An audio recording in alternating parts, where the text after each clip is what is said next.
Good morning, Facebook. Good morning, Facebook. I'm not gonna be with y'all long. This gonna be a short, quick message. Again,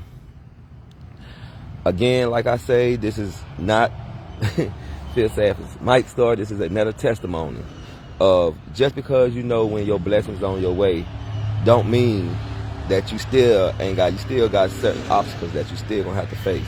So I goes to a car to get something out my car this morning. At the car this morning, and when I woke up, and when I woke up this morning, this is how you gotta let. This is how you know God is taking everything out of you. God taking everything out of you. So this morning, like I said, excuse me how I look. I look rough because I haven't slept in a couple of days. You know, off and on. You know, got to go to lots of doctor's appointments. Got to go through lots of doctor's appointments. You know, went to Charleston yesterday for a doctor's appointment. Had a little hurt news. You know, but it's okay. I ain't even worried about that. You know, it's some good in it, some bad in it. So with that right there, that's cool right there. And when I woke up this morning, when you already, you know, trying to digest from what happened to you yesterday, you already haven't got much sleep or nothing. And you wake up with this. You wake up with this. This is what you wake up with. This is what you wake up with. When you wake up in the morning and you already got a thing, this is what you wake up to. You wake up to this. Okay, you wake up to this after 11 years. 11 years. 11 years. You wake up after you just had bad reports from a doctor appointment concerning a tumor. You already going through a little something, but it's okay. You're not stressing. You're not worrying. And you wake up in the morning to an eviction notice. 11 years I have paid on time every month. 11 years. Never in my life have I ever faced an eviction notice. And you would embarrass me after I sat there and called you. Aiken Housing. Don't ever rent from Aiken Housing. They are the most racist, evilest people you ever want to see on the face of this earth. They have no good in them. They will sit there and take your house, patch it up, have you living like a slave, charge you top dollars, but have you living like a slave. Aiken Housing. Do not ever go to Aiken Housing, Aiken, South Carolina, to lease from them. They would cheat you out your money. They would take your money. They would patch up stuff. 11 years you stay somewhere. 11 years you pay your rent on time somewhere. 11 years. And you tell these people that you tell them your situation. Look, I'm going through medical situations right now where I'm, you know, on the process of moving. I have paid y'all for 11 years straight. Never missed a month of 11 years. And you would sit here and I'm telling you what's going on with me. And you would sit here and I told you all thing I need is a week to move. And you would have the nerve to tell me you're going to evict me. Evict me? Put that on my record? After 11 years I have paid on time. So you can't pay your rent? If I want to pay it, I can pay it. But I'm not going to pay it. Y'all patch up my house. I'm not a slave, yo. I know what I want in life. I tell you to come fix a floor. You come put a big vinyl piece on there that you use on the outside of a trailer to the inside. I can show pictures. I show you that we got night lights out here in an unsafe environment, and you sit out here, let the night lights go out. The only thing you gotta do is call Aiken Electric and tell them to come fix it. That's all you gotta do, make one phone call, 30 seconds, and you don't do this, and I've been telling you about this for months. It's so black out here, when you pull up, you can't even see when your lights pulling up in, you can't see, like you riding a big dark road nighttime with no lights. We pay for this stuff right here. Patch up my house. Treated me like a dog, 11 years. And you think I'm afraid to take that? No. And you gonna give me an eviction notice after 11 years, never been late? After I told you what's going on with me? After I told you if I want to pay it, I can pay it. I don't care about money. I got money, okay? Not broke.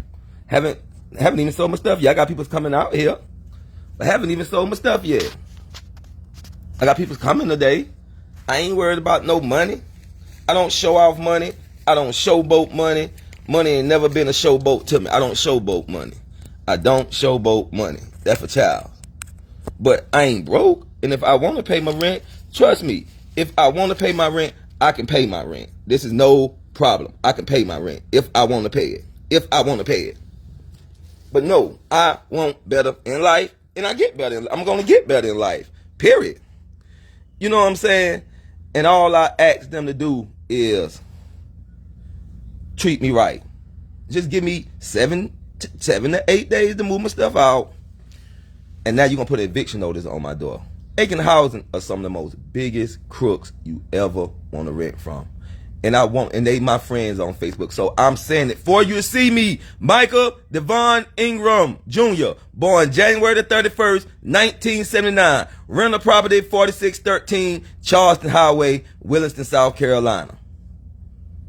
And people have been treating us like crooks. When you pull in, trash all in the front, when they fixing people's houses up, been there 2 weeks. It's like, it's an embarrassment. Why would you sit there and tell somebody that telling you they're going through a medical situation, have been paid you for 11 years straight, have been paid for 11 years straight. Y'all don't come fix stuff on time, and you will put eviction notice on my door. Are you stupid? Are you dumb? I can pay my rent any time of the day, any month, any time, any second. You know, I'm telling them, look, I'm working with one arm.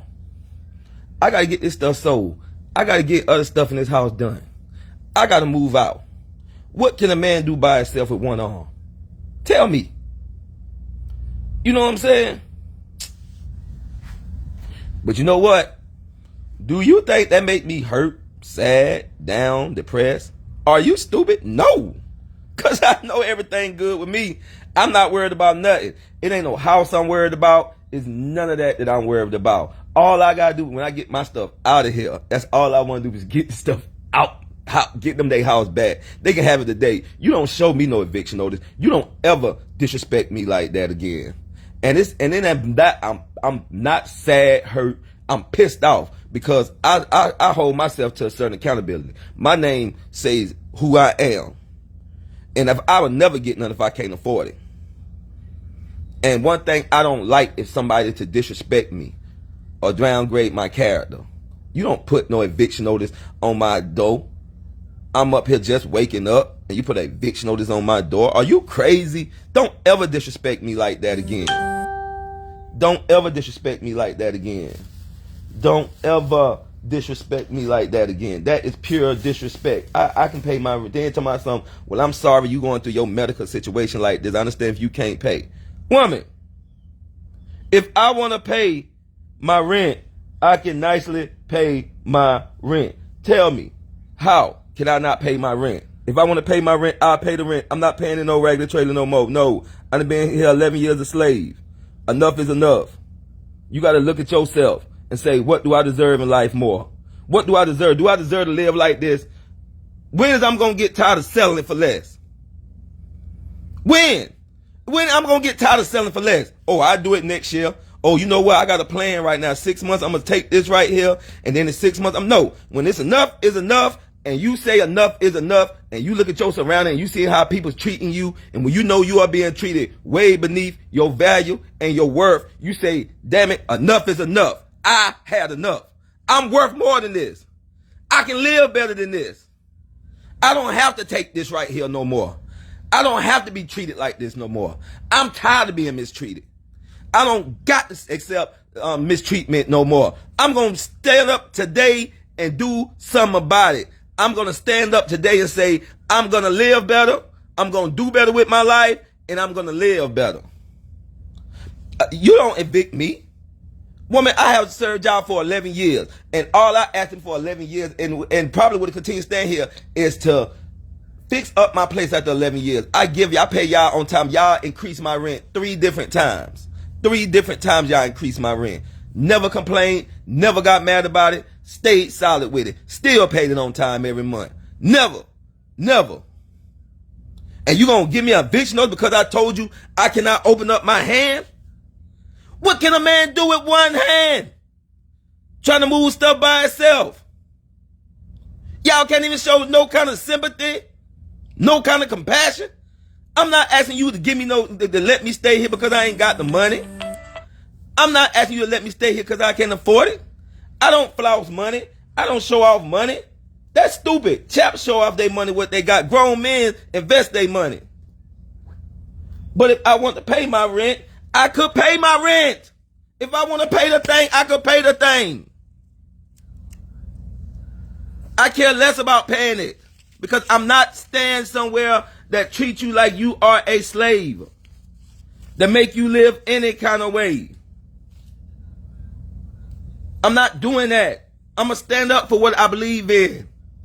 I know what I'm worth in life, and I know my value in life. And any time, whether I'm in a relationship with a woman, whether it's my family relationship wise, or whether living arrangement wise, anytime I feel like you was trying to derogatory my value, and you was trying to belittle my value and what I'm worth, man, I will cut you short so quick it'll make your head spin. I don't care about nothing or nobody but myself first and foremost, because I love me first and foremost, and then I spread love.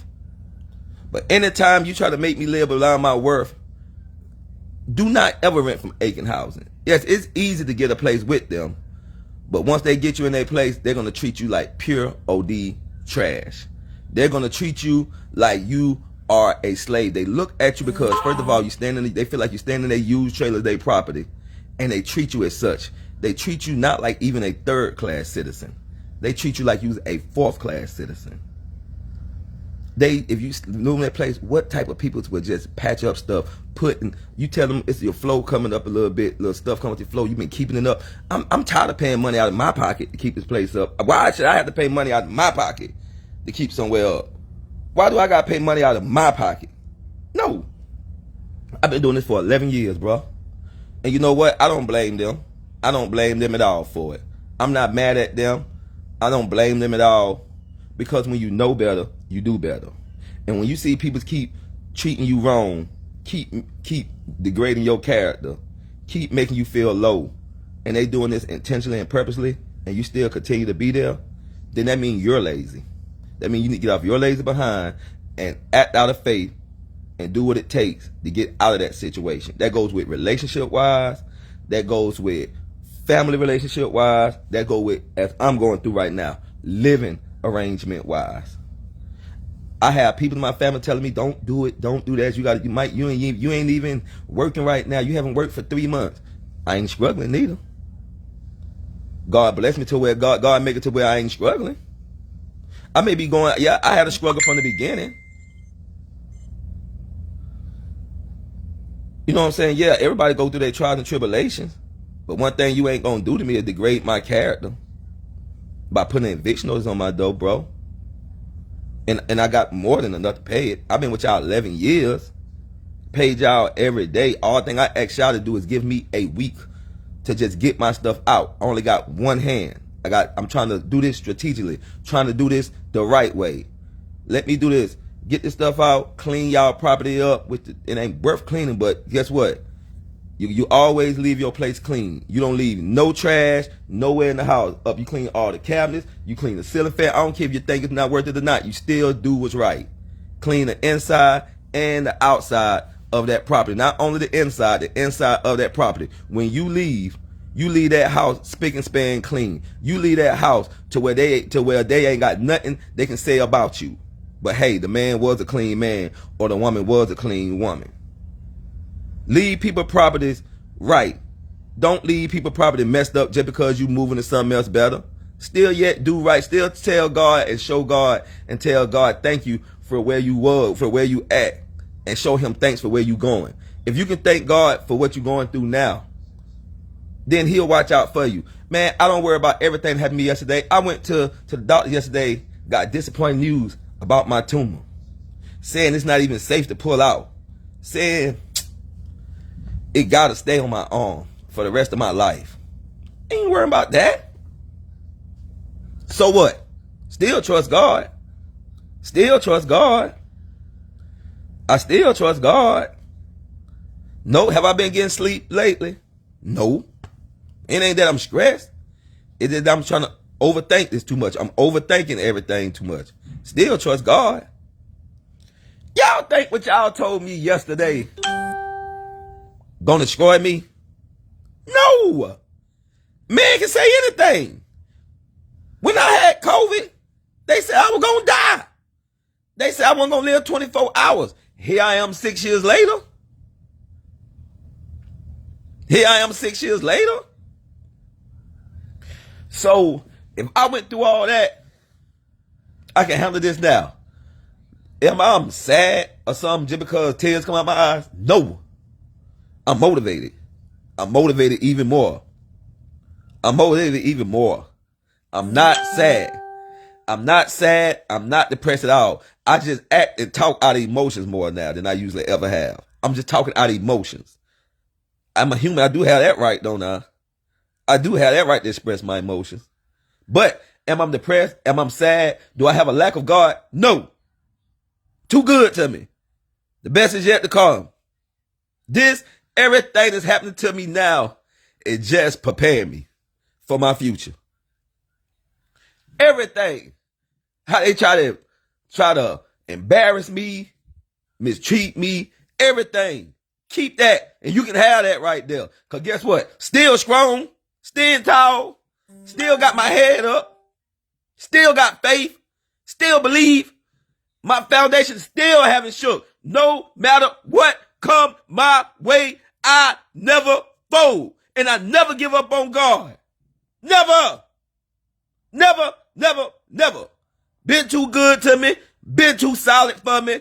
Been there for me. You got to go through things in life.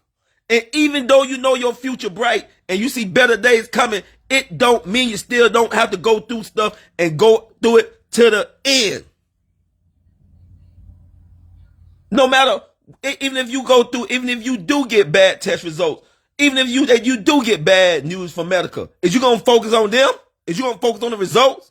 Or you going to focus on God? You can't focus on man. You can't focus on nobody else but God. They say they can't remove your tumor. Hey, thank you, Lord. It's still going to be removed. They say they're going to do all kind of stuff to open your hand up. Still trust God. They try to embarrass you and put you down. Still trust God. You going through things. You don't know what's going to become of what. You don't focus on that. You focus on God. You focus on God. You focus on God. You going through hell? Focus on God. You going through trauma? Focus on God. You going through pain? Focus on God. You going through hurt? Focus on God. You going through trials and tribulation? You focus on God. You focus on God. You never, ever give up. It's just a slight delay. Sometimes God is trying to show you who you are. Sometimes it's just God trying to show you how strong you truly are. I'm built for this. I'm built for this.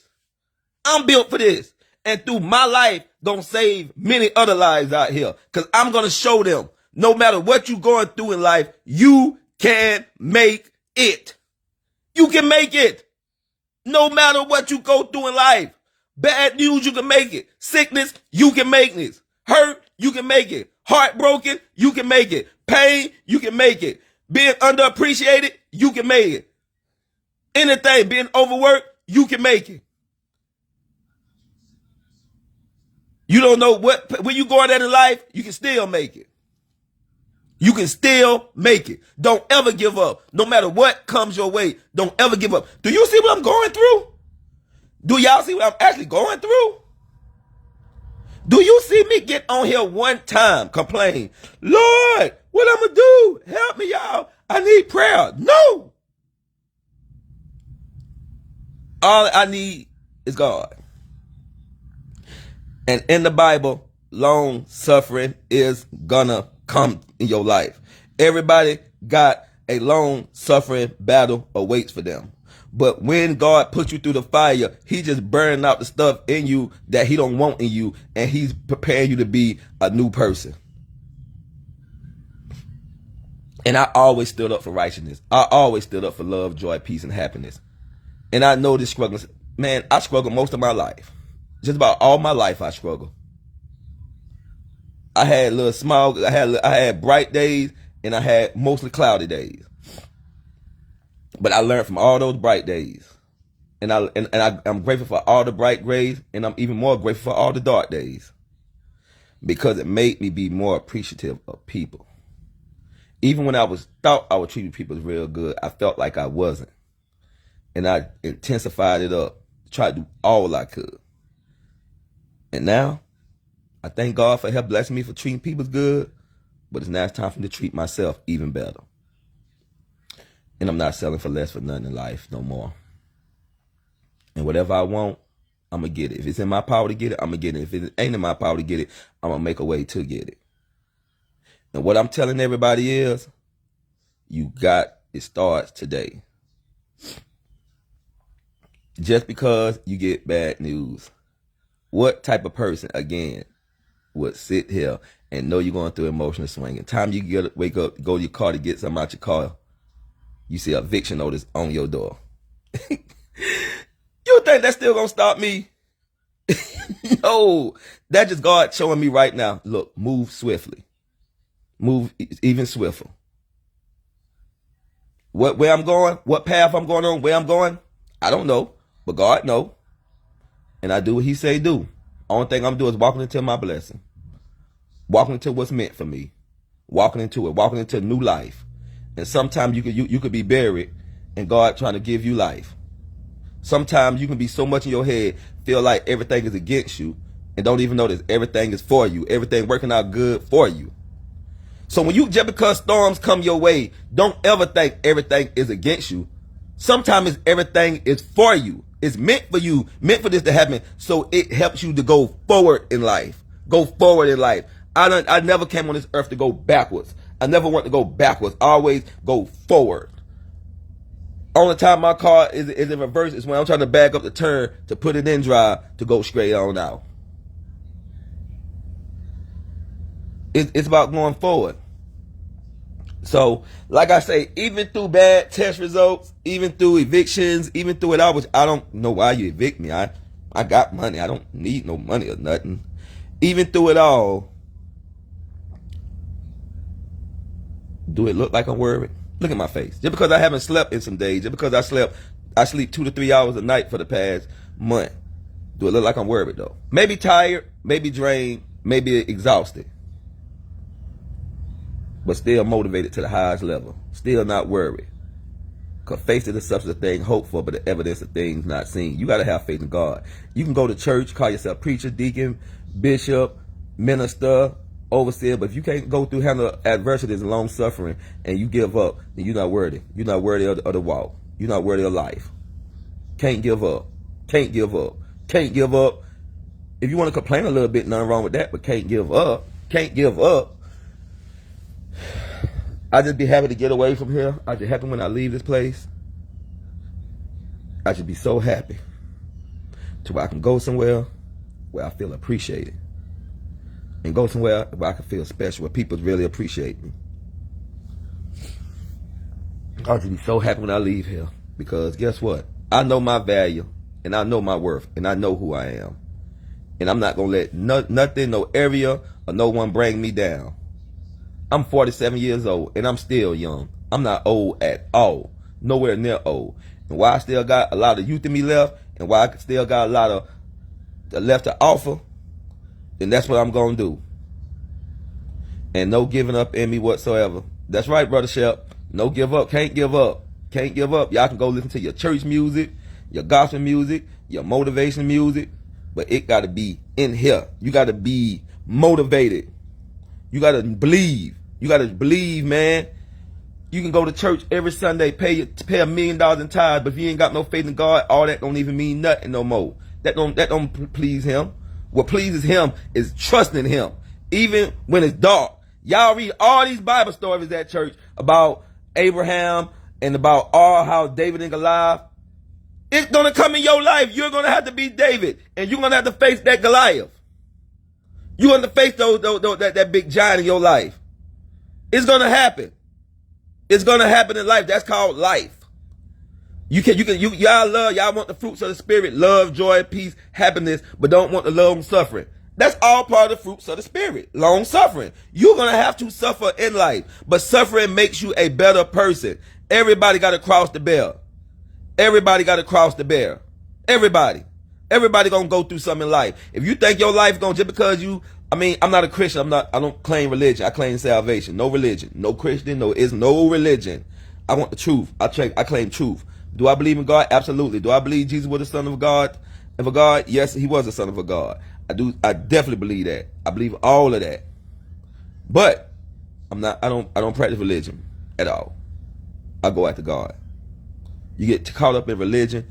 Religion is a systematic thing to keep you in bondage. You have to be free. Worship God freely and openly. Tell him, don't let people tell you you got to worship God this way, or you got to serve God this way, or putting rules and stimulation how to serve God. All that is a lie. You serve God how you want to serve God, make you feel God. You have your personal relationship with God. You have your personal relationship with God. It's good to go to church or to the masjid or whatever religion you in. It's good to fellowship with other people. That's what a congregation for to establish an iron sharpen iron. Iron strengthen iron. But you got to have your own personal relationship with God. You got to have that relationship with God. Because when you go through times like this, it ain't no matter what grandmama said how it's supposed to be, what mama taught you, what daddy raised you to be, what sister raised you to be. You got to have your own personal relationship with God. So when you go through what I'm going through in life, then you will know God for yourself. You will hear God's voice for yourself. Don't think you too fine, too sexy, too rich, too popular, too cool, not to go through long suffering. Don't think you too popular, too cool, too smooth. You're still a human. I don't care what title people give you. I don't care what title nobody gives you. You're still human. You're still going to shed tears. You're still going to have sleepless nights. You're still going to overthink stuff too much. You're still going to have to go through all the traits of life, no matter who you is. That's why one thing about me in life, I never put me down here and another person up there. No way in the hell, excuse my language, Lord, but excuse me, people. No, we all equal. We all equal. You may got a better gift than me. You may think you look better than me. You may think you are better than me, but I don't think that. I think we on an equal scale, brother. You may have reached a certain level of success or a certain level more higher than me, far as with the man with eyes like career wise and what man look at you as. But I look into the heart of God. I got the eyes of God, and I look at the heart. This right here fades and comes and goes. How many of y'all remember when y'all were young, one of the best looking things, had the best shape in the world, then you get older, you struggling to try to keep that up, but it's starting to deteriorate, you start deteriorating. That's life. But what's inside of you, bring the youth out of you. What's inside of you, bring the best out of you. What's inside of you is what God looks at. And you can say all day long, God know my heart. Oh yes, he knows your heart. You may try to cover up by saying them words right there, but he know the true you, the real you. Not the you that everybody thinks so innocent, so pure, so good, so successful, so everything. He know who you are deep inside. When you close that door at nighttime in that bedroom, when you by yourself, when you in that shower by yourself, and when you the real you that's inside, the real emotional, deep emotional you, he knows you. So he knows if you faking it, and he knows if you are real. Because if you're faking it, when the storms come, you give up on it, throw the Bible away or the Quran away or whatever you believe in. You stop praying. You go out there and you complain and you do everything the wrong way and you try to destroy people, talk about people, do whatever it is, and you just abandon him whatsoever. That's when he know you're faking it. But when you stand tall like I stand tall, when you stand tall like I stand tall, no matter what you go through in life, no matter if everything being stripped from you and you can watch it and you can do it with a smile on your face and you still good, then you know that's God working with you. And one thing about God, when God brings you out of trials and tribulation, when God brings you out of slavery, he's never going to bring you out empty-handed. Never. I ain't empty-handed. Thank God. I'm not bragging. I thank God. I thank God because I remember I was empty-handed. I remember when I was trying to pay my light bill, counting up quarters, nickels, dimes, and pennies. I ain't ashamed. Y'all think I'm ashamed to tell y'all I went through bad struggles? Y'all think I care about y'all, what y'all think about me or see me as? Yes, I went through struggles. Yes, it's been times I had to apply for food stamps. Yes, it's been times when I was living off of food stamps. I done been through all that. Yes, it have been times I didn't know where my light's gonna get paid out, get paid the next day. Then God make a miracle come through, a blessing come through. Just when it was just when everything is about to go down, that's when God jank you back up. You know what I'm saying? When you thought you at the bottom of the dirt and you thinking this much of yourself, God lift you back up and say, oh, no, you ain't that. No, you ain't. You just going through a trial and tribulation. I got you. I'll never leave you or forsaken you. I don't care about, I tell anything about my struggle. I'm not going to be on no Facebook, flash of money. Oh, I got it, baby. I got it. I don't draw attention. I don't try to be nobody than me, Michael Ingram. That's all I am, Michael Ingram. I don't do that. But can I afford, take a woman out? Can I afford to do? Oh, of course. Of course. But guess what? The only thing I'm trying to afford is me. Taking care of me right now, getting me together mentally. You can't go out here, find somebody, get married, try to move on in life, and you ain't together mentally, spiritually, emotionally. Get you together first. Don't come in nobody else's life with a baggage and drop it in their life and drop them burdens on in their life what you going through. Get yourself together. Stop going through stuff. Get yourself together first. And then you come to somebody right. You come to somebody whole. Don't come to nobody with no extra problems in your life, the struggles that if you're going through a struggle, financially, mentally, spiritually, stay away from people. Get yourself together, then come to somebody. Some people cannot handle that, but some people just getting themselves together. Now you trying to drag them back in the dirt again. You trying to bring them back in the dirt again. Get yourself together first. Don't try to live off nobody. Don't try to come up off nobody because you down and you see the person is doing good for themselves. No, you get yourself together, you do good, and then you come back with that person that's doing good, and y'all match energy together, and y'all build a mansion. But if you know you're not together first, stay away from people. Pray to God, get you together. Don't go to your family. Don't go to a girl. Don't even, and if you got a girlfriend, you going through a bad struggle, and you see you bringing her down worse, step away, say, baby, listen, I love you. I'm going through some things right now. You are doing the best you can trying to make ends meet. I'm not going to sit here and live off of you and bring you and what you got going on down worse. While you trying your best, the love you have for me, you try to bring up. So what I'm afraid to do right now is I'm afraid to step away from this thing. I'm afraid to get myself together. I'm afraid to get my life together, whether it's financially wise, mentally wise, spiritually wise, emotionally wise. And after I do this right here, then I can come back and I can offer you a better version of me, a version of me that you deserve. A version of me that you was looking for, a version of me that can respect you, love you, help you. We can do for each other then. Not me just doing for you, but one another doing for each other. But if you see that woman hold you down the whole time, you got yourself together, you come back and you say, now, baby, I have something to offer. At one time, I didn't have nothing to offer. I didn't want to bring you down. You didn't understand why I stepped away, but I had to step away to come back and treat you the way you're supposed to be treated. Not live off of you, but treat you right. That's what you do. And that's where I'm at in my life. I don't want no one right now. Absolutely no one. No dates, no nothing. Now, if a person want to go on a date, just to have a dinner and just talk, to just breathe a little bit, that's fine. But other than that, no, I don't want nobody. Nobody. No hunching, no doing the mess around, no, none of that. Nothing. I'm focused on me getting myself together the way I should be as a 47-year-old man. And that's all I'll focus on in life. Anything else, what who messing with who dating who, what who got going on with who got fired, who work here, who do this, that's none of my business. I only focus on one person, that's me. And whatever somebody else got going on in life, hey, I pray for the best for them. But one thing I know what I went through in life, I have went through being underappreciated. You know what? I'm glad Tom on here. I remember me and Tom, we talk about like how it is down here, like how you got to get away. Like I remember Tom used to always say, man, Mike, I come from Florida, man. You know, stuff down here, man, the way these cats move down here, the way cats down here, man, this ain't right, man. This ain't right.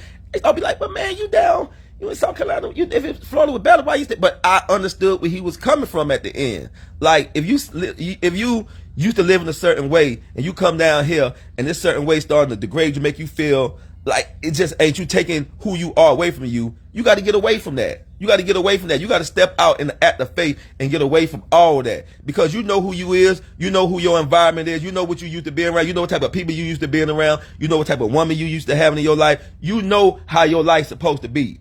And anytime you get out of that place where your life's supposed to be, you got to get away. You got to get away. And that's life. When you feel like you being devalued, you being underappreciated, you feeling lower than yourself, and even your environment got you feeling this way, then it's your intuition. It's that true you inside of you, that spiritual you inside of you. Not what people see, but for what the true inside of you said. When you say, I know I deserve better, and you can look yourself in the mirror and know you deserve better, but then you look in your environment and you see how you living, and it don't match up with who you truly are inside, then you got to go. You got to go on the act of faith, because this world was not built on things it seemed. God didn't even see nothing when he saw the world. Only thing he seen was void, emptiness. And he had to go out on faith and speaking into existence.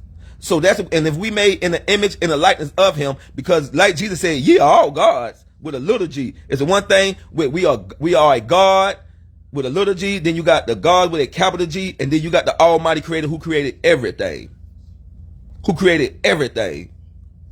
And it works in a process. We are little g. That means we have power, authority, and dominion, just like God, the gods, to control our life, to control our destiny, and to where it goes. But you have to take control. You have to get up today and stop and say, yeah, I may not got a job. Yeah, I may not got this, but I'm still go out here and get this. Yeah, I don't know. Yeah, I'm going to move. I don't know where I'm going to move to. I don't know if I'm required to get a house here and there. But you don't look at it in the natural eye realm. You look at it in the spiritual eye realm. You can look at it in the spiritual eye realm. And you say, I'm going to act out on faith. You cannot serve God and serve God by things you see or the things you can understand, because God said, my thinking are not your thinking, and my ways are not your ways.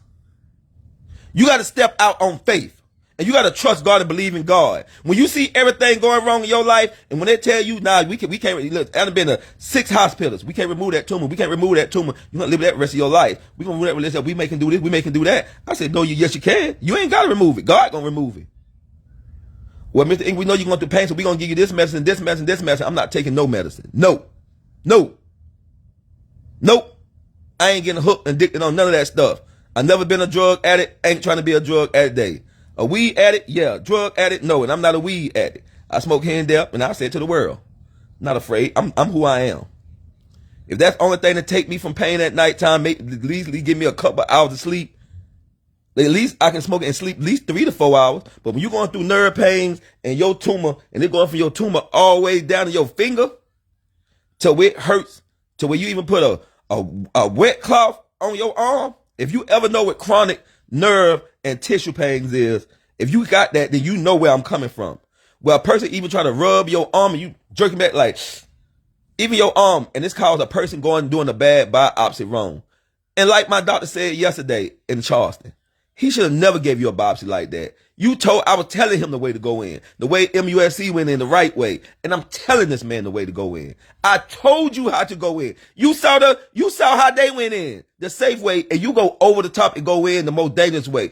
And like my doctor said yesterday, I don't know why people do what they're doing, but certainly he should have known that was one of the most dangerous steps he could have made. You could have had your arm, if you would have hit the wrong nerve, you would have had your arm amputated. And the man tried to take the tumor out my arm that same day. He wanted permission. And I said, no, something in my heart, like God spoke to me and told him no. And that woman said, surely, if he would have removed that tumor, they would say he would have removed it.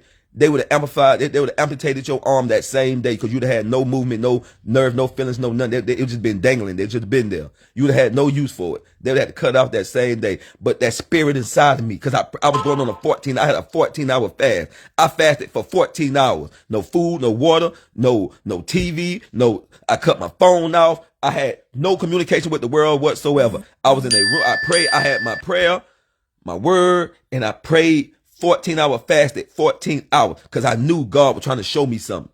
And if I wouldn't have fasted, I would have had one arm today. So when God trying to tell you in something inside, listen to that voice inside, that first voice. Don't think you tripping. If God, that first voice to tell you that's God right there speaking to you. Act on it immediately. Because I want to act on it. If I would have I said no, I want to weigh my options out. Came home up hand like this. The woman told me yesterday, I'm so sorry you're going through that, because we got to figure out now which nerve did he really hit. And the woman telling me, why would he even do that? I said, I showed him what y'all said. She said, and you did everything the right. We see what you told him. You told him the right thing, but he went another way. So just because I haven't been no doctor for 20, 30 years, guess what? God gave me that gift of discernment. It's a gift of discernment. It's called discernment. And when you got discernment, is when you connected spiritually with God. And guess what? Just because God showed me everything's going to be fine, still don't mean I ain't got to struggle. Still woke up to an eviction notice. Paid 11 years every day on time. Every day, 11 months. 11 years, 11 years. But you're not going to keep me in no trailer and patch it up and make me look like it's 1648 slavery. Aiken Housing is the worstest place to rent from. They're one of the worst people to rent from. They're not going to treat you right. You're not even going to see the owner of the place. Young guy. I saw him twice. He won't even answer. He'll give you his card and everything. If you ain't talking about spending no money, he don't even answer. Which, hey, he the owner, he the manager. But I don't knock him, but they don't treat you right. If you're going to take somebody's money, at least take somebody's money and make them feel appreciated. That's why a lot of these restaurants and a lot of these other businesses out here, go through struggle basis, because they get to a point where they accumulate up wealth so much that they mistreat, they go up on prices, go up, and they mistreat people. If you're going to take a person's money, make a person feel appreciated. Make a person feel right if you're going to take my money. Don't put me into no house and just patch stuff up. You put on my flow, some little thing ain't going to cost $5 from $8. I'm not spending it no more. And you go cut some off an old trailer and patch it up with that. You're not going to treat me like no slave. I ain't going to live any kind of way. I got dignity. I got class about myself. I don't care what nobody say. I got class about myself, and I'm going to live a certain way, and I'm going to be a certain way. And if you can't meet up to my standards, but I'm going my way, I'm giving you my money every month, never been late, sometimes pay you a day or two early. And all thing I tell you is I'm going through a medical situation where I can't use but one hand. Give me 7 to 10 days to get me some help, pay me some help, to move all my stuff. I mean, I'm selling it anyway, so I don't really want none of it. I'm selling it all. I'm selling everything. Everything that household need, I'm selling it. And anybody who came here so far, they got certain things out my house, will tell you, my stuff is well kept up and it is in great condition. My stuff ain't old, beat up, stains nowhere. My stuff is practically in new condition. Because I keep up my stuff, and I don't have I don't have too much company at my house at all. Maybe a woman here or there, used to be. But I don't have company at my house at all. I don't have 3 and 4, 5 dudes sitting on my couch, because I don't hang with 3 or 4, 5 dudes. I don't have all that attention. So I keep my stuff up. And I paid y'all for 11 years Aiken Housing. And y'all tell me, oh, we sorry, you can't pay your rent. Can't pay my rent. I said, who can't pay their rent? I said, no, it's the way y'all treat me. I tried to explain to her why I'm moving, medical wise, why I'm moving. I need to go somewhere where I can get close, get my help, get closer help, to get myself back healthy. And I'm just asking y'all 11 years of being loyal, could y'all just give me a good week to get me some proper help, to clean my stuff up, because I can't clean up, but can't do it all by myself. I said, let me just find me some proper help, pay me some proper help to do some stuff for me, and I'll be out y'all way. And you know what that property manager from Aiken Housing told me? Oh, sorry about your situation, but I'm going ahead and evict you. I said, why would you want to evict me and put that on my record 11 years? I have paid y'all 11 years on time. Oh, because you can't afford to pay your rent, and you might want to stay a week or two. Woman! I don't even want to be honest with you. I don't even want to stay another 24 hours. Better yet, another week. I'm just asking you to let me get my stuff out of here. And you will put eviction. You were trying to put something on my regular eviction, trying to downgrade me, look bad. No, you don't have to give me that.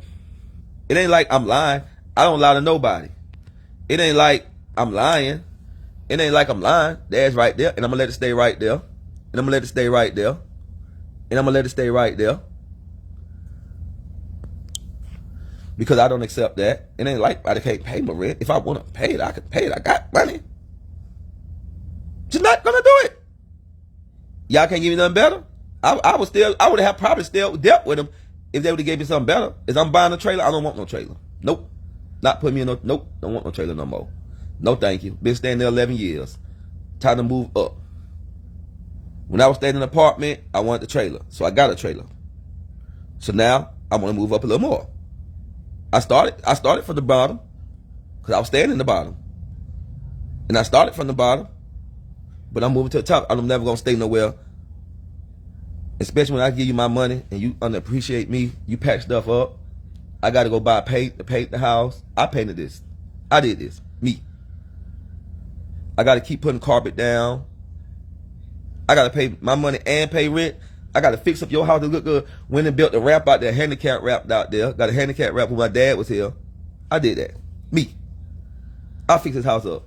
I'm about to make it look way better than it was looking. Me. But I'm not gonna pay you rent and fix up your place too. So when I do move out, you can. No, you're not gonna live out. No, I shouldn't have to pay rent and fix up your place. I don't do that. And you know what? I don't blame them. I blame me. I blame me. I blame me for accepting it. I blame me for tolerating it. I blame me for not standing up and doing something about it and been leaving. I should have been left. But see, I can been wanting to leave. But guess what? God said nope. God said nope. Still got to work on you. Still got to work on you. Still got to work on you. Still got to work on you. Still got to work on you. Still got to work on you. Sometimes you be want to leave. Sometimes you feel neglect. Sometimes you know. And God know you deserve better. And God going to give you better. But guess what? Still got to work on you. Still got to work on you. Still got to clean you out. Sometimes God cannot take you and give you the best until he get the worst out of you. When I mean the worst, not you as a person, but get baggage out of you. Get toxicness out of you. Get old habits out of you. Get old things out of you. God can't move you to the bright future. If he give you your bright future now and you got old baggage in you, you're going to destroy it. You're going to destroy it. So sometimes God got to take it out of you. But in that process of making you go through what you go through, he's also going to supply you. He's going to help you out. He's never going to leave you at the time of it. But you got to go through it. You got to go through it. And you got to fight. You got to fight. No matter depression come your way, fight. No matter if what comes your way, fight. People try to talk about you, fight. No matter if you hurt, fight. No matter if they give you bad test results, fight. No matter if you got pain at nighttime, fight. No matter if you got tears at nighttime, fight.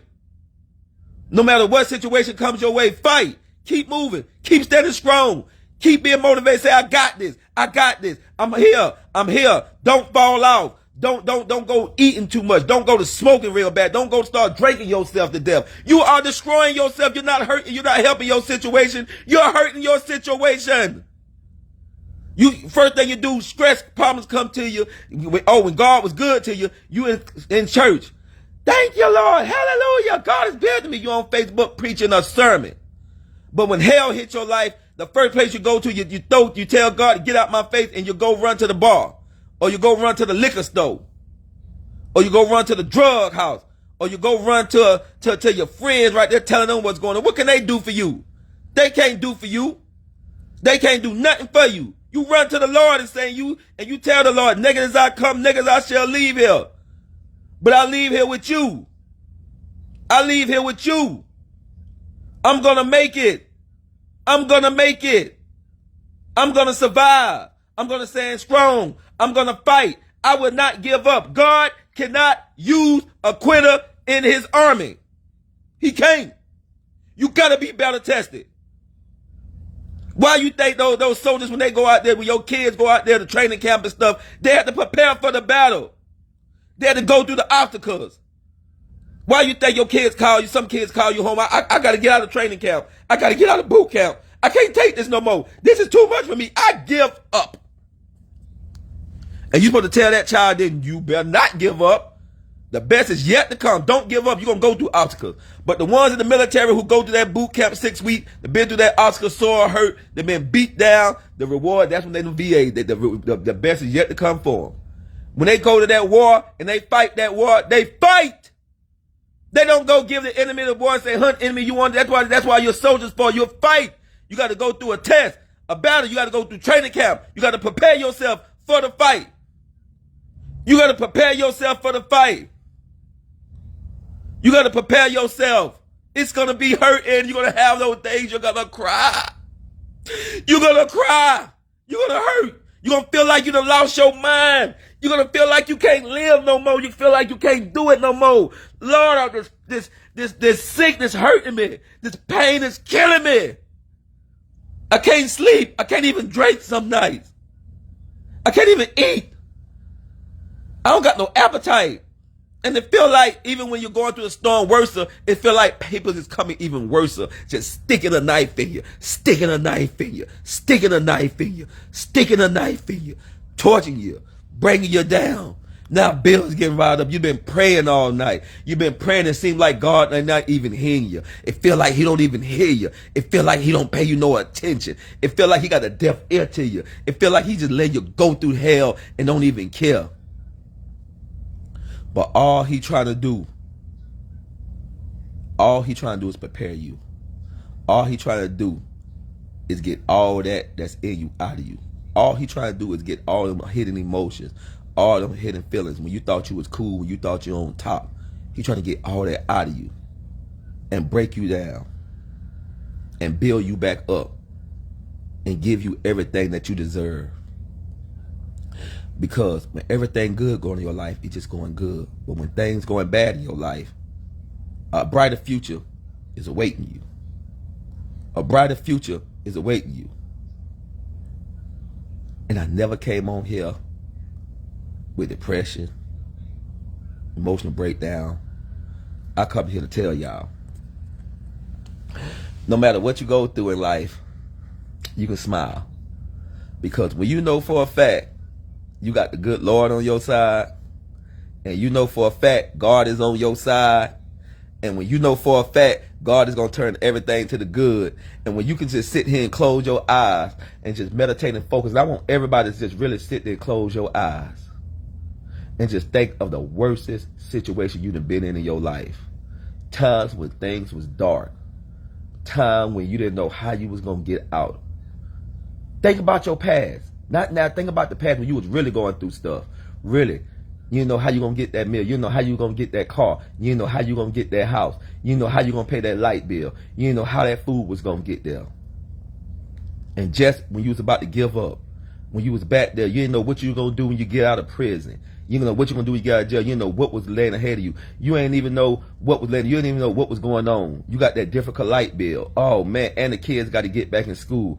Oh, and they need this and that. You know what you going to do. And then, boom, that's when it comes. You open your eyes. And that's when that unexpected blessing comes. You were looking for it to come out the front door. But it ain't that front door you got to watch out for. It's that side door you got to watch out for. It's that side door where God bless you at. When that person you least expected, or that letter that you least expected, or that little check that you least expected, or that person coming up to you handing you least expected, or that note saying that this paid for when you least expected comes. When you're going through all the hell in your life and you don't know what you're going to do, just close your eyes. Imagine when you was going through that worst time and that blessing came when you least expected. When you least expected. And if God did it then, he can do it now for you.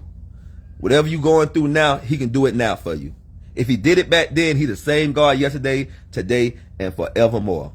Just like he took care of you back then, he'll take care of you now. If you're listening to this message, that means he protected you. Just like he protected you then, he can protect you now. Just like you think you're not gonna get this right. Just like when you think everything being taken from you, he took that from you and gave you even better. And if he did it then, he'll do it today. And if he did it then, he'll do it today. So do like I do. Wipe them tears away. Wipe those tears away and say, I got this. I'ma make it. Get them negative thoughts out your mind. You're gonna have thoughts. Everybody have thoughts. There's nothing wrong. You think 10 million thoughts a day. But keep the thoughts that do good by you, and the ones that's gonna bring you down, not make you feel down, make you feel down and out. Let them thoughts go by you. There's nothing wrong with thinking good thoughts. There's nothing wrong with thinking evil thoughts. Because thoughts is thoughts. We are created to have thoughts and creativity every day. All the thoughts that's good for you, all the thoughts that's blessed for you, keep those thoughts in your hand and build out that. Let that momentum build out.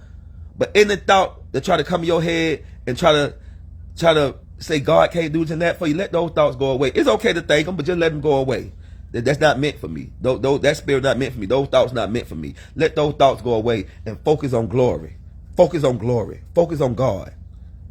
So if they say you had that cancer today, say thank you, but God said no thank you, I don't accept it. And if you're going through that time where you don't know how you're going to pay your rent, you don't know how you're going to feed your kids, God pray send that person through. God pray send that miracle through today. If you're going through them times, if you're going through an eviction notice, God said, I'm taking you away from there. I'm getting you away from there because I'm bringing you in something better.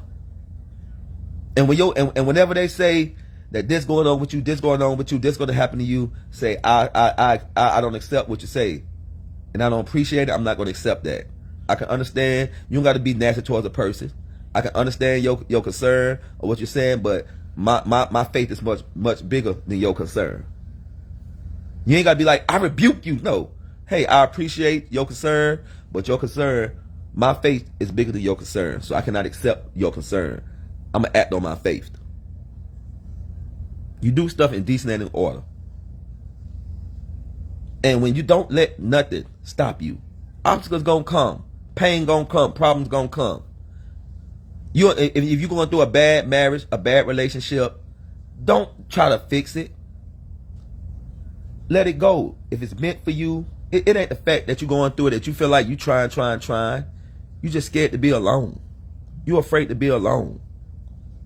But sometimes God is trying to pull you away for you to be alone, so he can work on you, and he can prepare you for the person that's meant for you.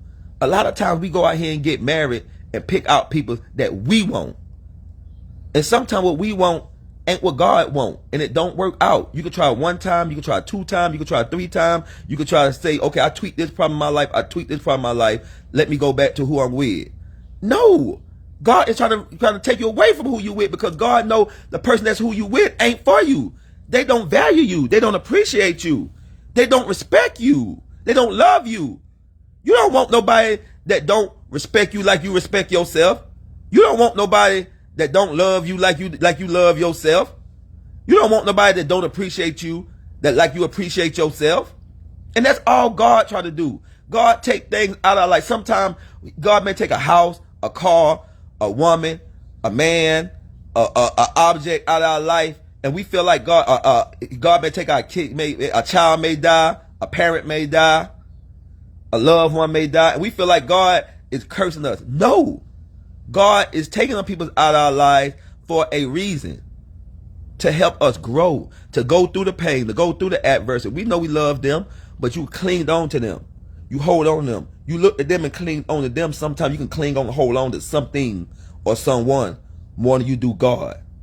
You may say you serving God just because you say, oh yeah, I love God. Or I went to church Sunday. You can go to church. Satan go to church every Sunday, to the biggest of the biggest church.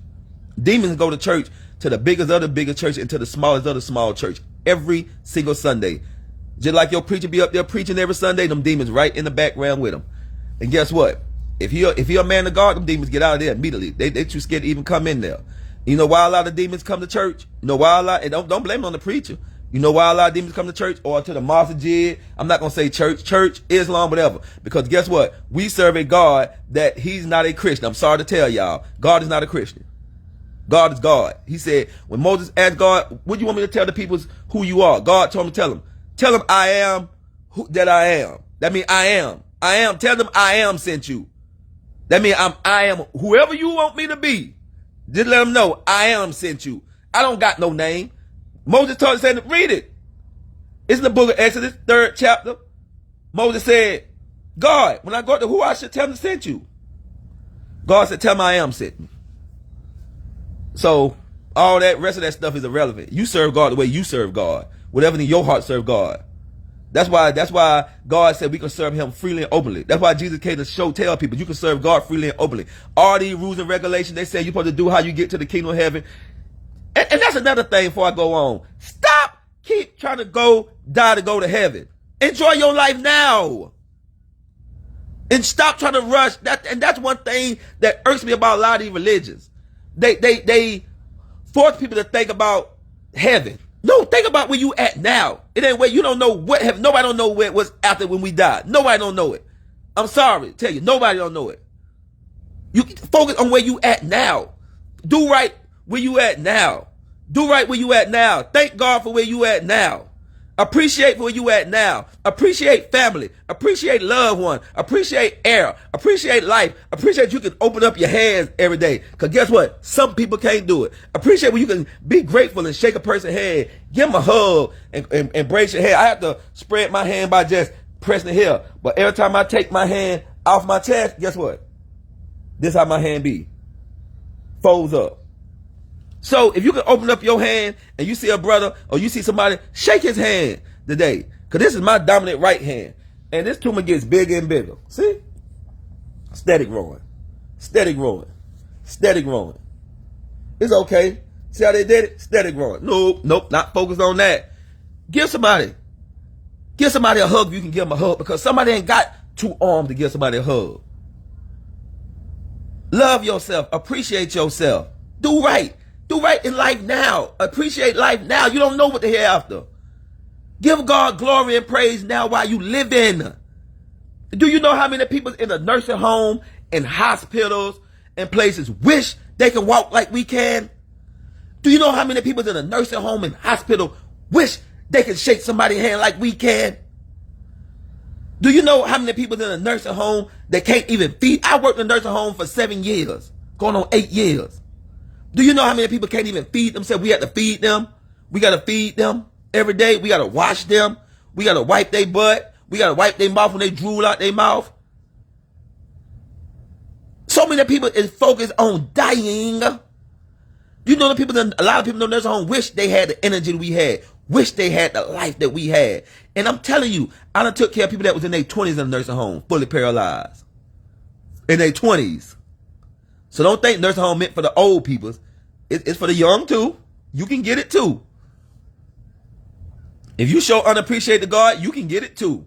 Cause it ain't always the tree that's leaning that falls first. Sometimes in this world today, it's the tree that stands up tall that get cuts down first. So you better give him praise and glory while you can now. You better tell him thank you while you can now. I don't care what's going on in your life. You better give God thanks while you can now. What it gonna take? Want a part of your body taken from you? Want to walk around here with 3 fingers going down and your hand like a circle? And this how you hold your hand day in, day out? Want to be like that? But I always gave him praise and thanks. Since I was 12 years old. I started studying the Bible since I was 12 years old. It didn't come from no jail, no prison, no nothing. It ain't come from my mama beating me down, making me go to church. I had a zeal for God at 12 years old. I read the whole Bible from 12 to 13 years when I was 12 years old. From 12, and I finished reading the Bible probably right before my 14th birthday. I have read the whole Bible 3 times, and I have read the Quran 2 times. I speak Arabic fluently. I can speak Arabic. I can pray in Arabic and all. Because all my life, I always seeked after God since I was 12 years old. Since I was 12 years old, I always seek after God. No matter what trials I went to, no matter what tribulations I went to, no matter what roads I walked down, I always wanted to do God's will. That been all I wanted to do all my life. And I would trade my life in. I would trade anything in this world I got in just to do God's will. That's all I care about now. That's all I want to do right now. That's all that's in me right now is to do God's will. Do I have fun? Yes. Do I like to dance? Yes. Do I celebrate? Yes. Because I celebrate because I know God is going to use me in a mighty way.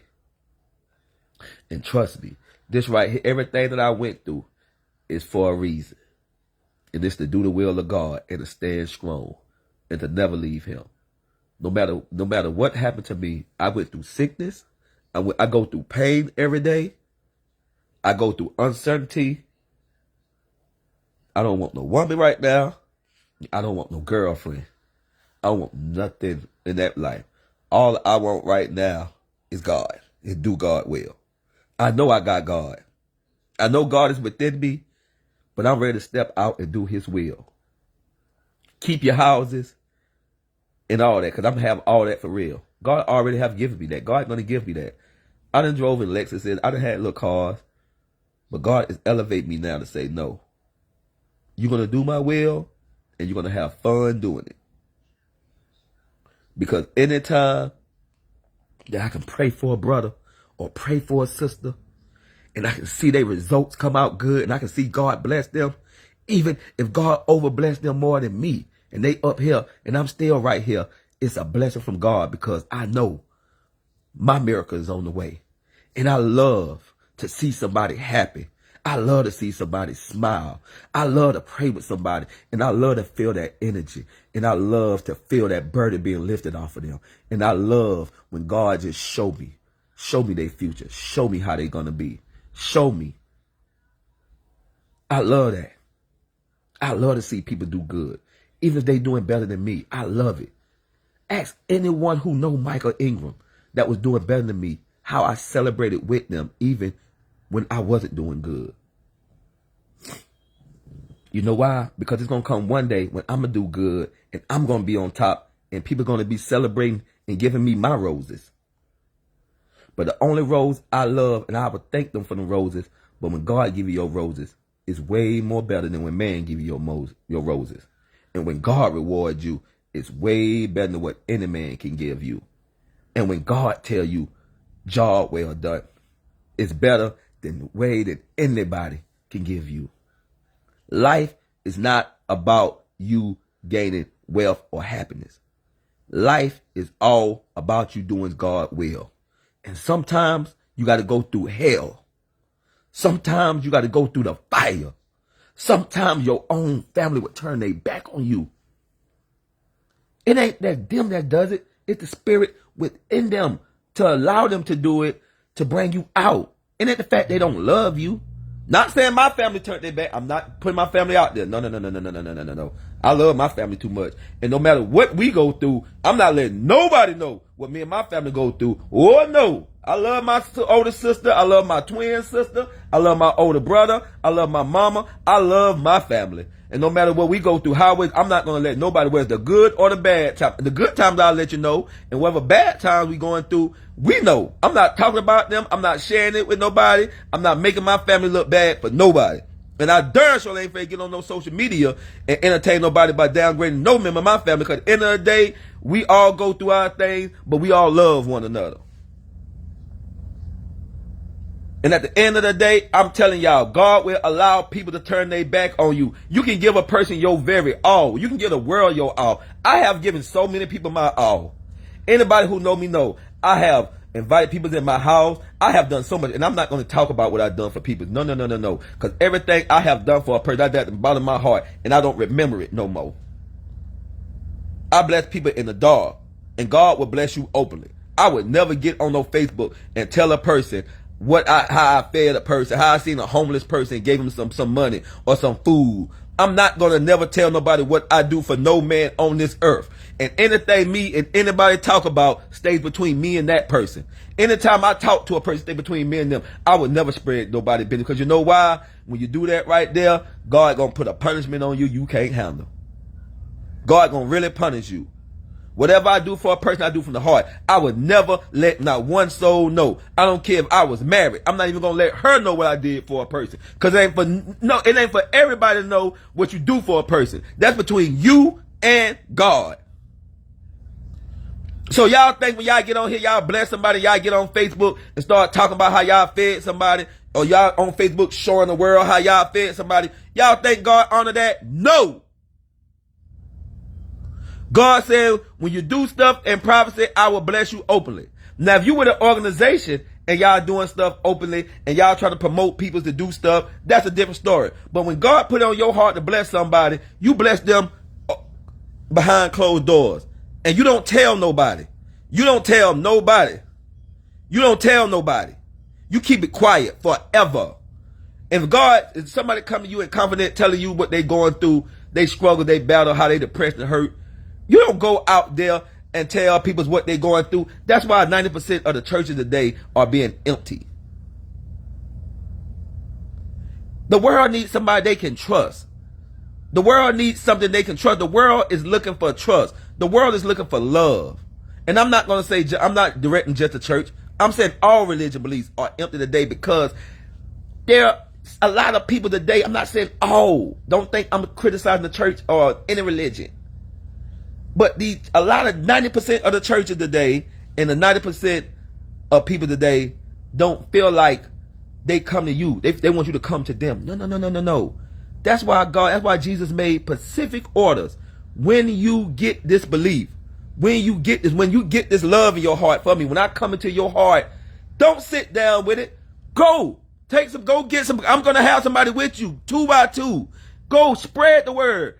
Go, don't ask for no money. Don't even prepare yourself, because a worker is worthy of his pay.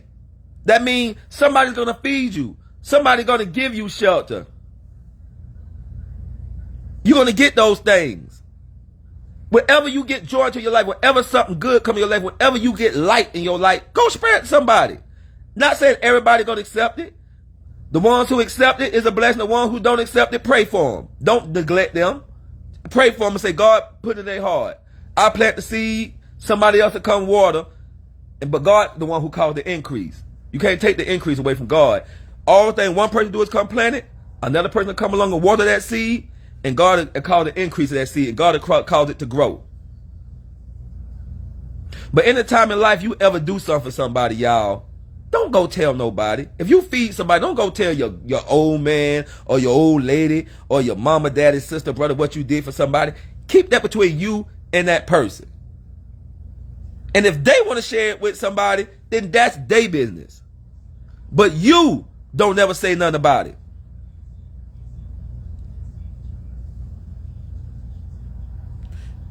You have to take offering sometime, Sister Lorraine, because sometimes God allow people to bless you.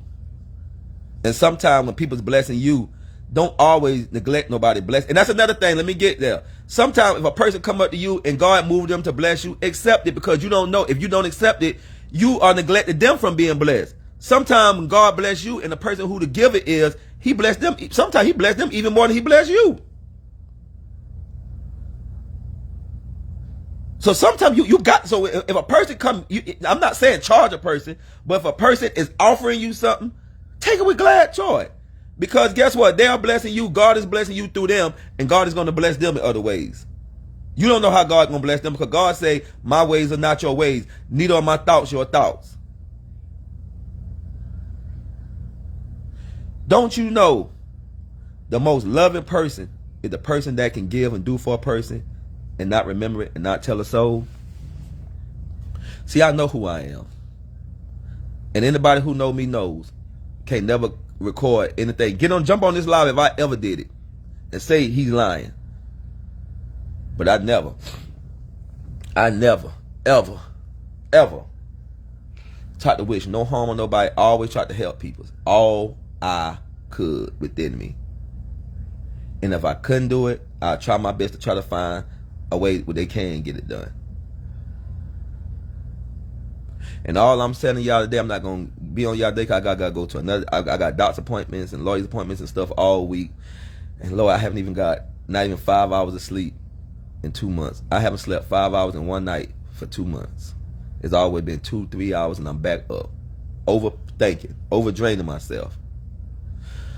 But all I'm trying to say, I know I look a little rough. I'm afraid to go take a shower and get in compliance and fix myself up. I look totally different from this in a little bit.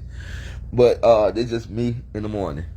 But all I'm telling y'all is, and I apologize for taking y'all time up too much. I apologize. Is no matter what you go through in life, don't give up on God. Don't give up on God. Please don't. I'm begging y'all. And I don't beg for nothing. Don't give up on God. Don't give up. Somebody is on this live right now. Right now. And I promise you, they're going to be inboxing me when I get off this live. I got 3 people. I'm going to say 3 people on this live now. One person is going through a bad medical situation. I'm excluding myself out. It's somebody going through a bad medical situation. Somebody on here right now is heartbroken. Somebody right now is being taken advantage of. A man is doing them so wrong. And they try to give them so much love, Lord. They have been treated wrong. They have done all they could for this person. They have reached out to this person. They have helped this person numerous times, no matter how bad this person done them, no matter how bad, Lord, hallelujah, thank you, Lord. No matter how bad this person is, just somebody on this live right now. They keep taking this person back over and over and over again and helping them. And they neglecting their blessings. God has sent good people along their way, but they are they are neglecting this good person by trying to keep helping out this other person. And they keep helping them. And this person don't want nothing. Let them go. No matter how the goodness you see in this person, let them go. They're going to bring you down. They're going to destroy you. They're going to take you to your death. They're going to take you to your death. Let them go now. Let them go and leave the love that you have for them with them. This person is not of God. This person is meant to bring your life down. This person is meant. You have worked so hard to get in contact with God, because at one time your faith in God was very shallow. You have just built yourself up in faith in God. You just built yourself up. You're just strong in God. You just what God wants you to be with him right now. You just what God wants you to use. Let this baggage go. This is a woman with a man. This is not a man and a woman. This is a woman and a man. Let him go. He's going to kill you. He's going to bring you down. He's going to bring you down. Let it go. Somebody on this live right now as we speak, they keep taking the person back. You too good of a person to accept it. He comes to you because he know you're going to do what he want to do. He know you weak for him. He know you love him. He know you got kids by him. He know you will never leave him. He know he got a grip on you. Let that grip go. Let it go. Let him go. He's bringing you down. He done stole from you. He done took from you. He done beat you. He done did everything that you shouldn't do to a woman. Let him go.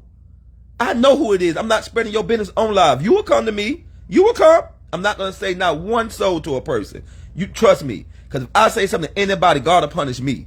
And I'm not, and I done been beat down enough. God is saying right now, let him go. He don't want you to have nobody. That God want to clean you up. He want to show you how you worth it. You thinking you too low. You don't think you worth it. You don't even think you worth it. You think you unworthy. You think you deserve to be treated like that. No, you don't. You are a beautiful person. You have so many gifts in you. And you going through a financial burden right now. You are going through a very big financial burden right now. And God got so much to give you. God got so much to give you. God got so much. You don't even know how you're going to pay your rent. You don't know how you're going to pay you barely paid your rent this month through help. Through community action helped you. And you don't even know where your next month going to come from. But God said if it's money you worry about, you don't have to worry about that. I got you. But I need you to let that go. Because if I bless you, you're going to give it all to him. You're going to give it all to him. And God said, let that go. And guess what? He's going to make sure you're going to let it go. Because if you don't let it go, he'll get rid of him his way. Huh? Now either you let him go or God will get rid of him his way. But either way to go, God, no, this is not a man. This is because we wrestle not against flesh and blood. We wrestle against principalities, spirituality, dark rulers of this world. And this is not of God right here. You love him just because he done certain things to you. When the times when you felt like, you know, he done stuff for you from the beginning. That was from the beginning. He's a whole new person now. He's a totally different person now. A person can be one way 1 minute and you see the true side of him come out. Anytime a man got to put his hand and punch and slap you and kick you and take from you, you don't need that. Anytime a man got to degrade your character and call you all kind of sluts, hoes, and bees, and all you have been but nothing but faithful to him, never cheated on him, never folded, never did nothing but help him and give, and he even degrade your character worse, you got to learn that's not of God. Just because a person did, a person can give you everything and still destroy you. When Jesus was on the mountain, the devil told Satan, Lucifer told Jesus, bow before me and I give you this whole world. Jesus said, get back from thee, Satan, for it is written that man should not worship about nobody but God. Then he was out there, Jesus was home going through a 40-day fast. He said, hey man, turn them stones in the bread if you're the child of God. Jesus had to remind him, man should not live off of bread alone. You know what that means? You should not live off material things alone. You should not live off of things you've seen alone. You got to live off of God. Man should not live off bread alone. You should not live off of things alone. Sometimes you can't eat everything. Sometimes you can't put your mouth on everything. You're going to go through trials and tribulations. You're going to go through tests. You're going to go through hardships. That's the fruit of the Spirit. Long suffering.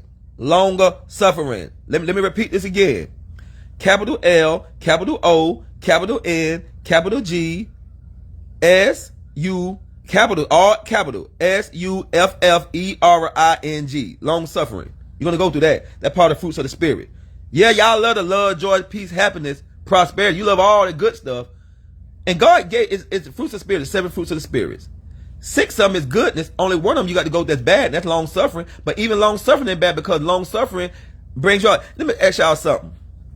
If everything went y'all way good in life, how many of y'all honestly could say y'all still be the person that y'all be is? How many of y'all it took hell, it took pain, hurt, heart broke and it made a better person. It made you more smarter. See, that's what long suffering does. It makes you smarter.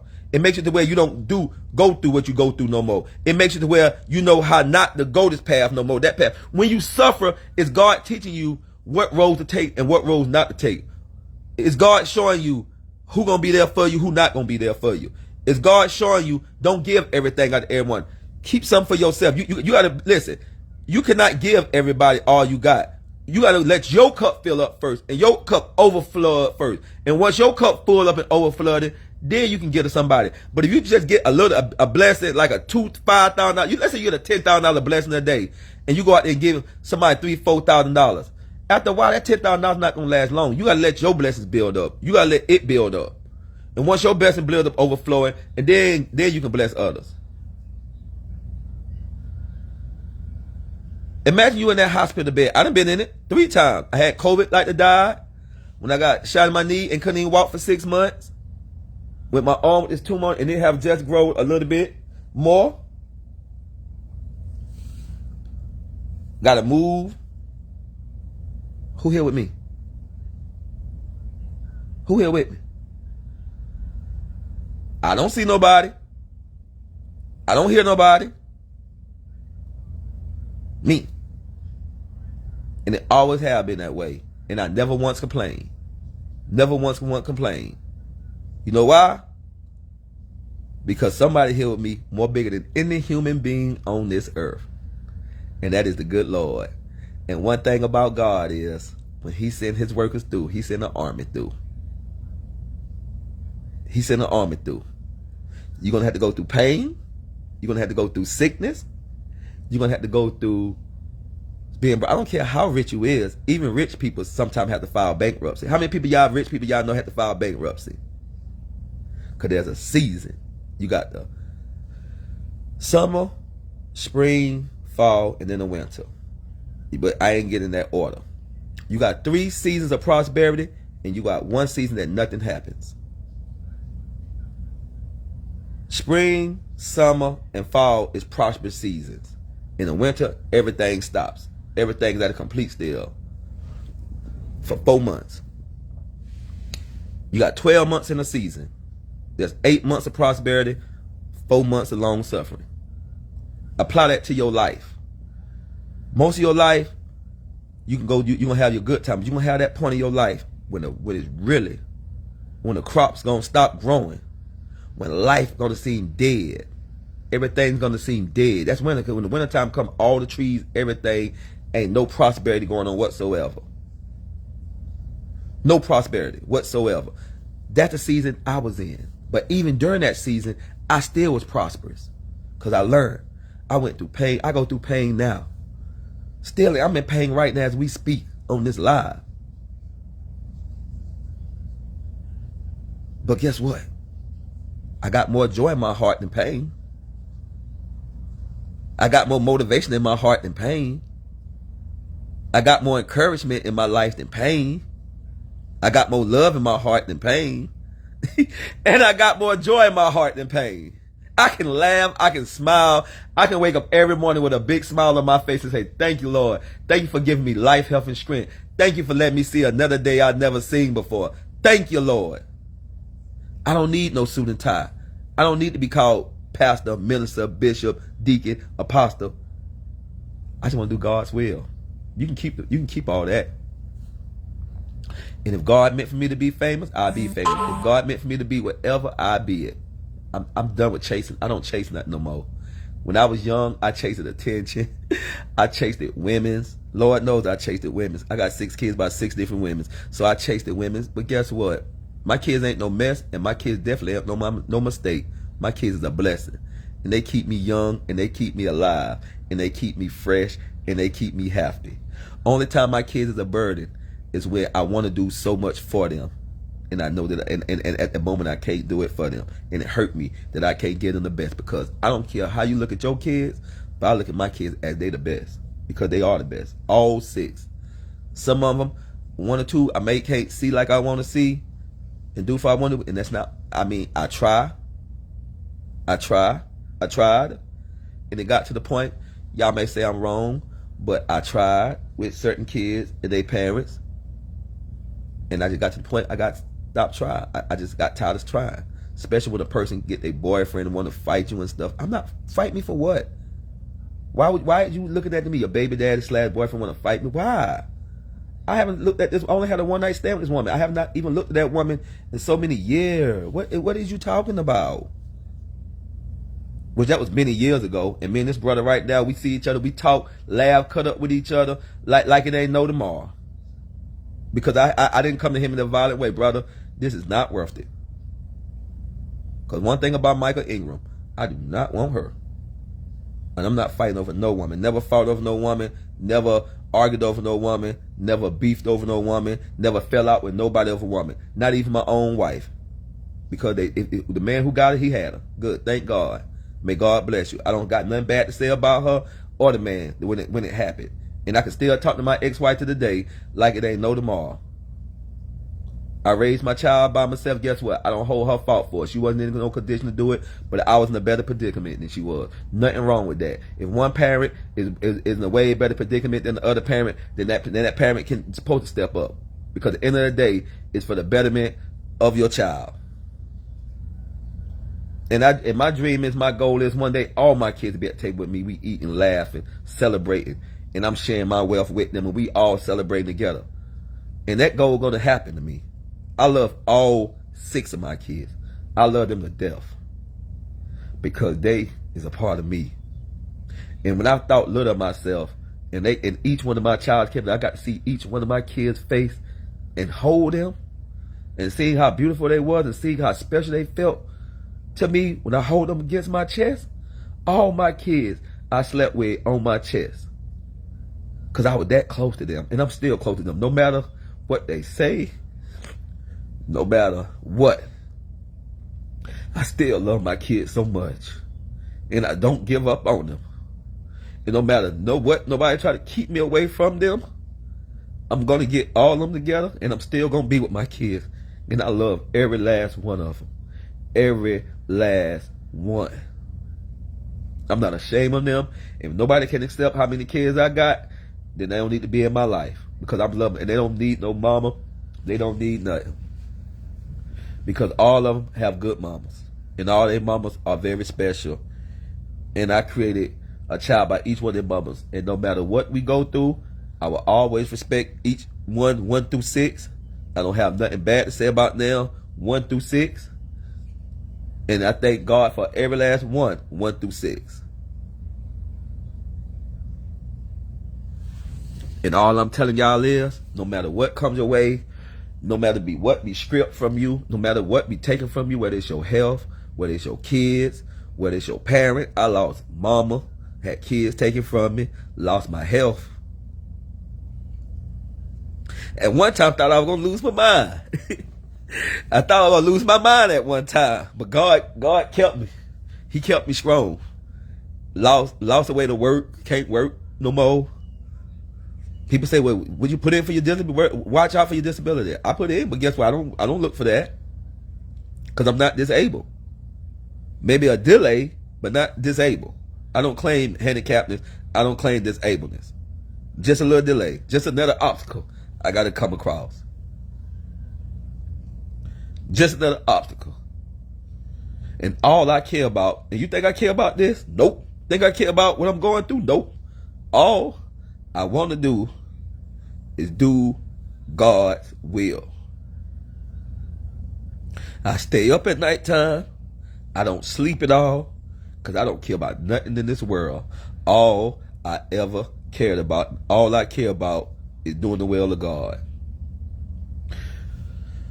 And maybe one day, when I line up with God, take my nose ring out.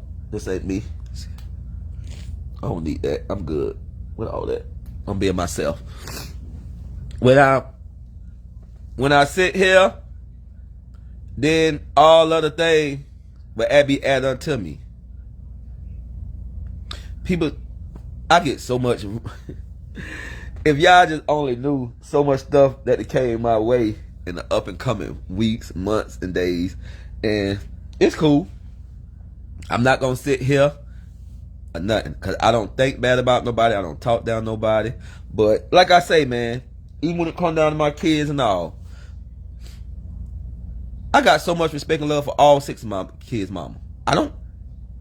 We may have our disagreements. We may have. Someone may say, "Oh, I know my kid being treated different from this child," or "I know my child." I don't treat none of my kids no different.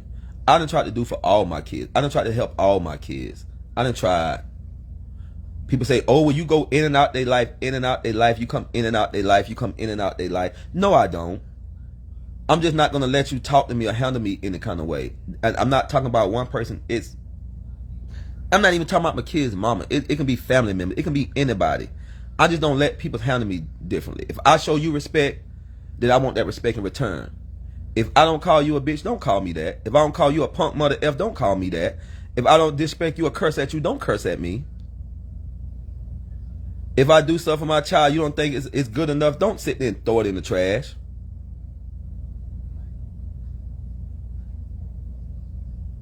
I'm not singling out nobody or one person. Because actually it wasn't one person. It was 2 or 3 of them that did it. It been 2 or 3 of my kids' mama that did it before. And some of them came back and apologized to me and said, "Mike, I was wrong. I should not have threw that stuff out the door like that." Because it wasn't, the kid, they was mad at me as a person. But one thing about me, I never led nobody on to nothing. I just tell you how it is. And one thing about me is another thing. You can't focus on what's going on in your life. I focus on only one thing: doing right by God. And I know in order to do right by God, I got first to do right by man. Do right by peoples. But all I ask in return to be done right back in return. And if you don't do right by me, I'm going to still say, "May God bless you." I'm just not going to deal with you no more. And even if you got a child by me, if you think you're going to disrespect me and mishandle me, I don't have to accept that. So whenever you're ready to be an adult and you want to sit at the table and be an adult and we can come to a conclusion together of how to raise and take care of our child, then I'm all for it. But as long as you're going to be disrespectful and you're going to be nasty towards me, you can have you and the child. And if you need me to pay whatever, I'll do that too. But my sanity and my respect, I will live for it and I die for it.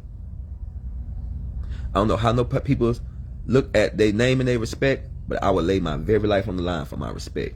If I show you 100 respect, show it to me back in return.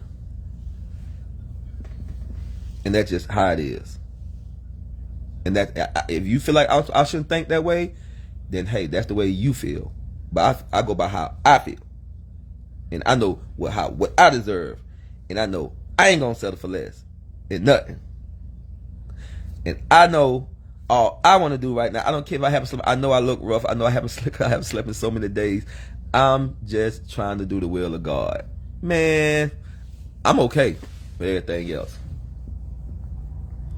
And no matter what came my way, I don't hurt for nothing. I ain't like I'm begging for somewhere to stay. No matter if sickness came on me, oh man, I'd have had everything in the universe happen to me. From everything being took from me, stripped from me temporary. Health-wise and all. Even when you coming off a fast, a prayer and a fast, and you just got all your... I mean, let me ask y'all a question for the people that know about prayer. Have you ever prayed for something so bad? And you see it, you know what God can do because you got that much faith and strength in God. You got that much faith in God. And then when you pray for it, you waiting for the result to happen. It seems like even worse to happen to you. I waited off a 14-hour fast again. Going for a biopsy to see that I had cancer because I was misdiagnosed. And even the doctors told me yesterday at my results, when they gave me bad results yesterday, they said, but at this hospital saying you had cancer, why would they even say that? Why would they should not have written nothing down unless they did a biopsy first. Not a PT scan, not a CAT scan. You got me for 2 years thinking I'm afraid to get my arm amputated and I got cancer. Imagine somebody who said they got not only cancer, but a rare cancer that spreads and kills you within 6 months. They diagnose you with, a hospital diagnose you with that. Could you imagine at all this time mentally, how your mind mentally would be? What goes on your mind mentally? Just to find out it ain't true. So then when you get more good test results, bam, now you can't even open your hand up no more. Guess what? And one day you go there to get a 2-hour surgery, and you perfectly fine. You go there with your hand and everything perfectly fine, just pain and swelling, and you come out with permanent nerve and tissue damage, where you can't even put lotion on your arm without saying ah. Not even rub darn lotion on your arm without. You know how that feel? You know how that feel when you can't even, when you just an hour ago just gave people a handshake. Now you can't shake nobody's hand with your predominant right hand no more. And guess what? And still thank God. And still thank God. Still don't hold God on no charge. And I can still laugh and smile and say thank the Lord. And I can still say I won't complain. And I can still say I won't complain. Still saying it. 10 toe downs with God. Never fold. Never leave him. Never. Never, ever, ever. Take me to the, if one arm you want to take both of them if you need to. Still ain't gonna leave him. Take both of my legs. Still ain't gonna leave him. Take my heart too. Still ain't gonna leave him. And when that last breath give out of me, and I go in that casket, still ain't gonna leave him.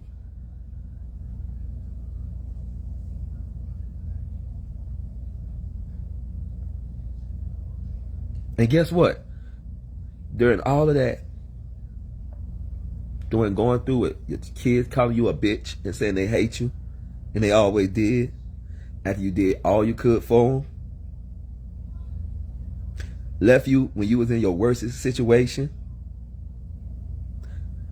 when the whole world turned their back on you and leave you, and you got nobody, and you had to go through pain. It's not to be mad at nobody. It's to be thankful that God pulled you away and got to fix you one-on-one. And I never once went on live and complained about, in all my storms I went through, I never came on Facebook, never went to my family, never went to not one single soul and told. I went through all these 2 years of hell by myself. And when that happened, I was just 4 months into losing my dad.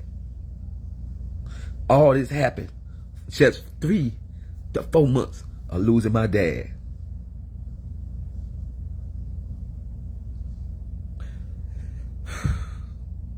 I just want to get away from here and relax. Go somewhere and relax. I'm tired, but still full of faith. I just need rest. That's all I need is rest and recuperate. Because the battle is not over with yet. The battle have been won. I may have lost the war, but I won the battle. And now, I stand tall and say, it's my season of prosperity. And now, it's my time to do God's will. To let God use me more than ever. And everything I'm going through will be all over with. Because you know why? This will shrink and this will go away. I will get my hand back. My hand will be perfectly fine again. I promise y'all, my hand will be perfectly fine with you. I don't have a financial struggle. So just because a person put eviction notice on me, I don't have no struggle because I refuse to stay somewhere that patch up houses and that will not treat people's right. I deserve better. I'm going for better and I'm going to do better. Because when God took the slaves, the Israelites out of Egypt, they never left out broke and they never left poor. So don't think in the story, Bible Dave, they tell you the story about the Israelites coming out of Israel just so. No. When the Israelites were slaves in Egypt. When they came out of Egypt, they was rich. They was rich. So whatever these preachers or whatever teach you about the Israelites was poor, it's a cold lie in hell. God never bring you out of a situation bad. When God bring you out of a situation, you don't look like what you've been through. Do it look like I've been through all this? I may be a little sleepy now. Do I look like I've been through hell?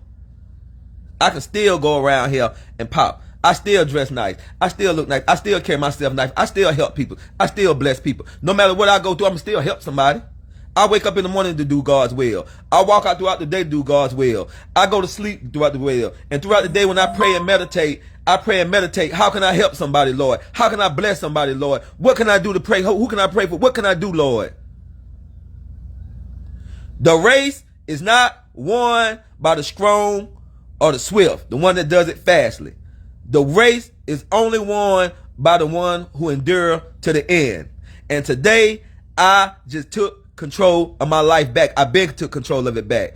I took my joy back, my peace back, my happiness back. I took all that. I done been through long suffering, so I don't have the long suffering stage. I done been through that season already. Now I'm waiting for the other three. Now the other 3 seasons is on this way. And when y'all see me again, you're going to see a new Mike, because I am a new Mike. I'm already a new Mike. And every day I grow. Every day I get bigger. Every day I strong. I don't lose confidence. Competition only builds me up. It don't make me no weaker. Now I can sit here and talk about what I'm going through. Now my prophecy is out the door now. Yes. But guess what? At the end of the day, I'm still here. And ain't nothing wrong with me. And they still try, and God just told me, it's time to go swiftly. But guess what? Be humble. Be humble. Just because you know your blessing is in, just because it's your season, be humble. Be humble. Still be humble, still be respectful. No matter what people come your man, no matter what they try to do to them, don't pay evil bad with evil. Pay good bad with evil. Pay respect, humble yourself. Humble yourself. Humble yourself. Humble yourself. Just because you go through a storm, it don't give you no right to act out of character. Humble yourself. Excuse me. Humble yourself. Humble yourself. Humble yourself. Still act out of love. You don't criticize and put nobody down. You don't make nobody look bad. God said, revenge is mine, I shall repay. It don't give you the right to repay. If you want to go in the Bible, look at King David. King Saul was trying to kill David because Saul knew that God was going to give him the kingdom. Saul knew that David was anointed by God. And David had Saul picked out and could have killed him many a times in the mountains. Had him picked up, could have killed him many times. But he would not touch him because he knew still, nevertheless, that was God's anointed one.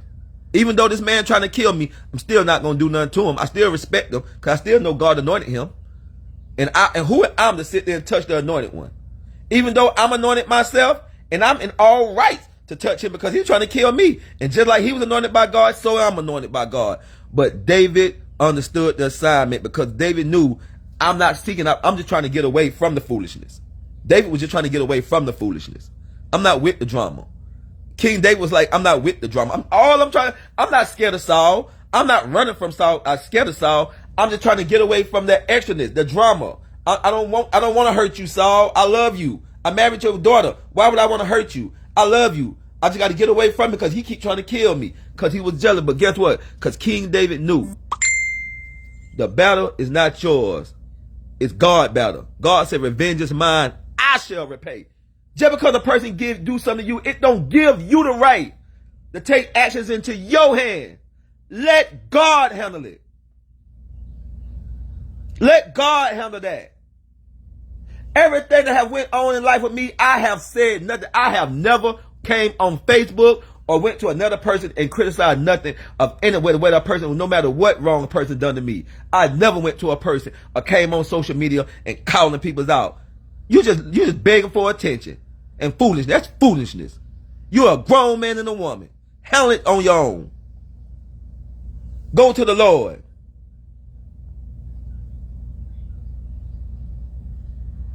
And now, I can sit here and smile and say, my struggles is complete. Everything that's going on with me, happening, not afraid to be fixed. I never looked at a doctor to heal me. I always looked at God to heal me. I never trusted a doctor a day in my life to heal me. I always knew God was going to heal me. I never asked nobody to provide for me. I know God going to provide for me. And nobody don't know the moves I make. Nobody don't know what I'm doing. A lot of people have been hitting me up, asking me if I'm okay. Have I lost my mind? Don't let this burden get me down. I'm not down.